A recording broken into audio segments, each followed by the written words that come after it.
Government spokesperson of the Kenyan government. He took over the office in May 2019 after his predecessor Eric Kiraithe landed a new job as an ICT Principal Administrative Secretary.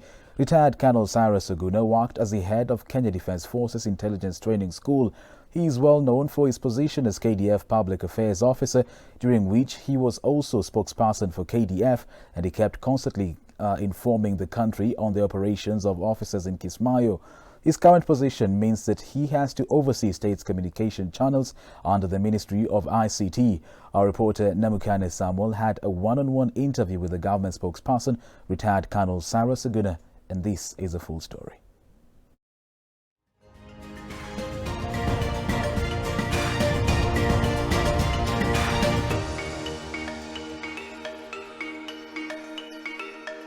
Okay, thank you so much and welcome to Switch TV. I'm Samuel Namukana.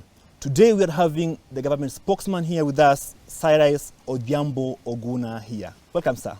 Thank you so much, and thank you very much for inviting me to the show. You were appointed the government spokesman on, I think it was May 2019. Yes. How has life been as the government spokesman?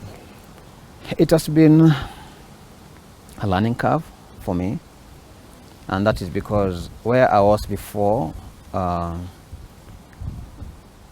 the KDF spokesperson, I was at that time dealing with only one ministry. What has been the experience by the government during this pandemic?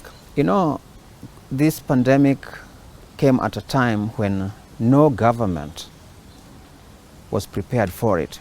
It was a sudden invasion in all the countries, you know, and therefore every government wanted to improve its facilities, its response to be able to effectively manage the pandemic. Now, the biggest challenge has been how to ensure that there is behavior change through strict observance of these containment measures. And how to achieve that has been the biggest problem in our country. In as much the government has been trying to ensure that health facilities and health services in general have been upgraded, but it's that aspect which must be done by our people, the community itself, because the first line of this defense of this pandemic is not going to hospital. That's actually once you go to the hospital, then the first line has failed. And therefore the first line of to deal with this pandemic is to ensure that we are able to obey the containment measures, basically simple stuff.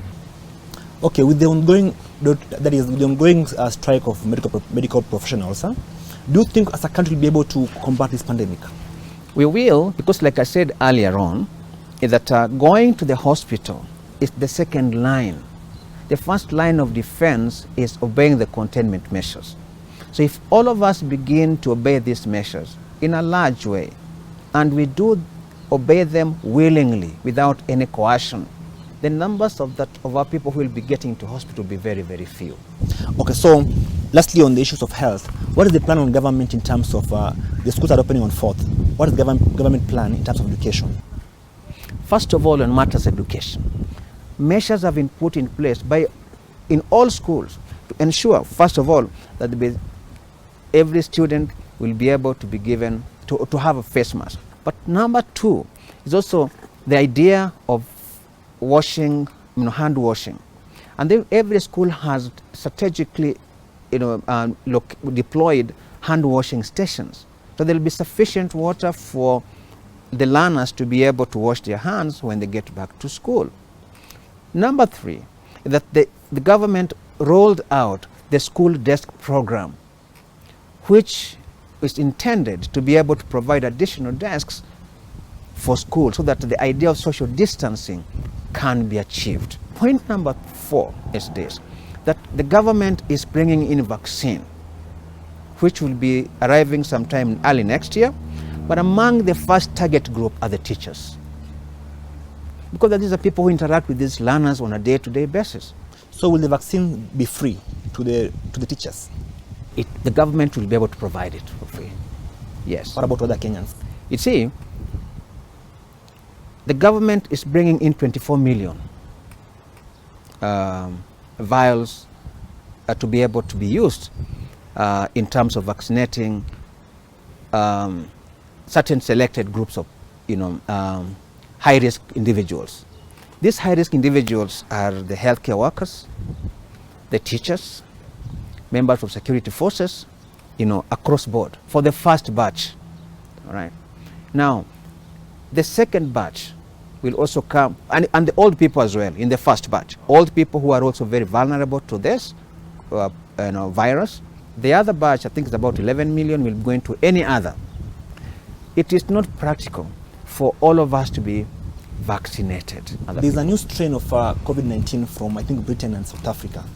Are there any plans by the government to stop incoming flights from those countries? The issue of stopping any flight is a multi-agency issue. And it's not an issue that is taken without consideration of other factors.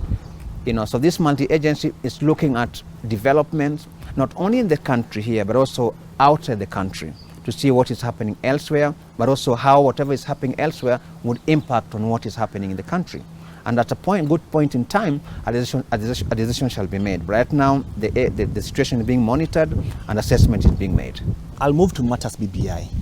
Why is the government forcing Kenyans? Actually, why is the government rushing the BBI process?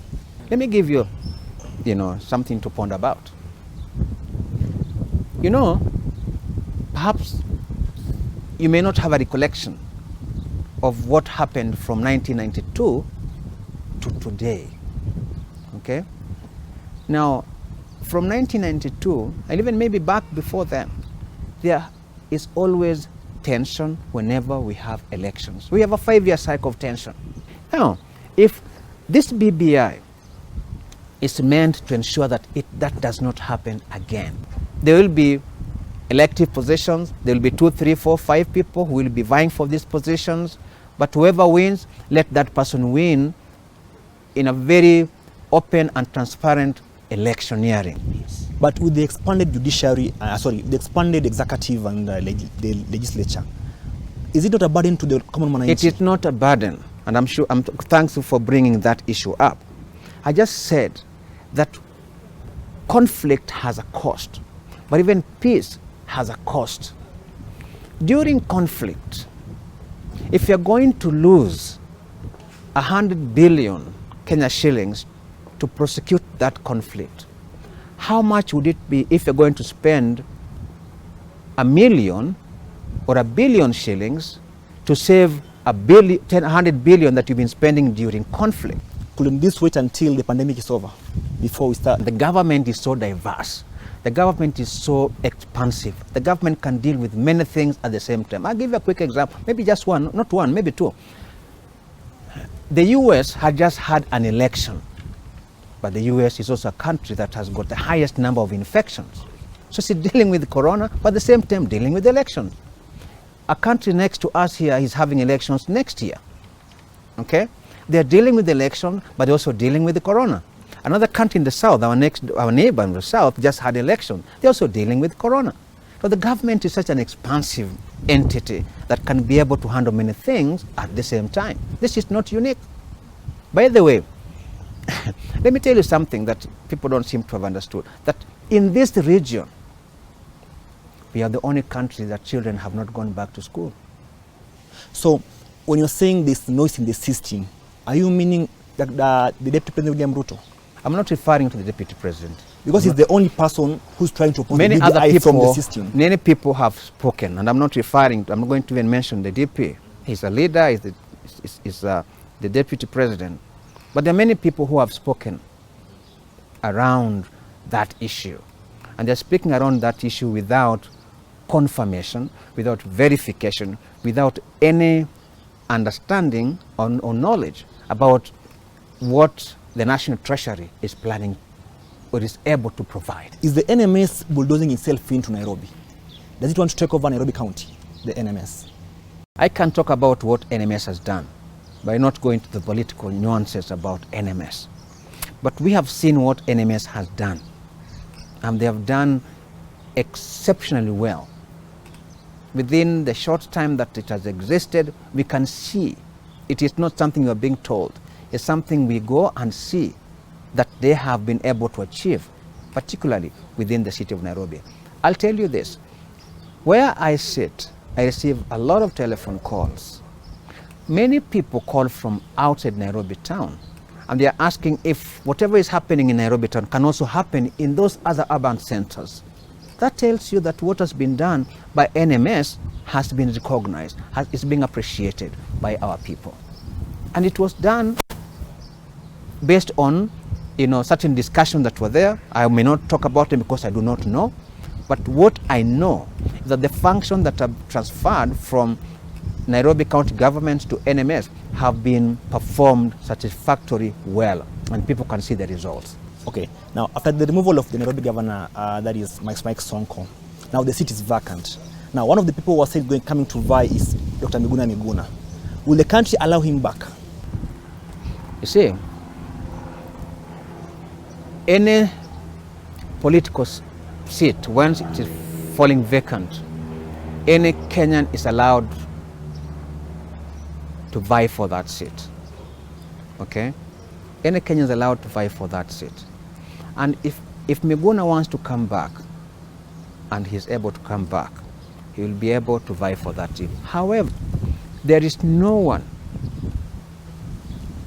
who travels or wants to travel using an ID card. Yet, there are missions abroad that are supposed to provide him a passport. But he said the government destroyed his passport.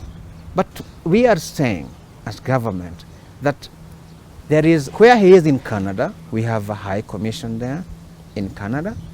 If in case he prefers not to use the High Commission in Canada, he can go to the US, he'll be able to be given a passport, because that passport is already expired.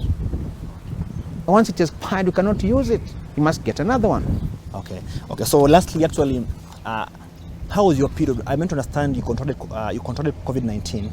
How was the period? How was the experience in person? Yes, I did contract COVID-19, and it's a very difficult period. When I was, admitted, it was difficult in the sense that it is a disease that you don't want anyone to be able to contract, because it is very painful, right?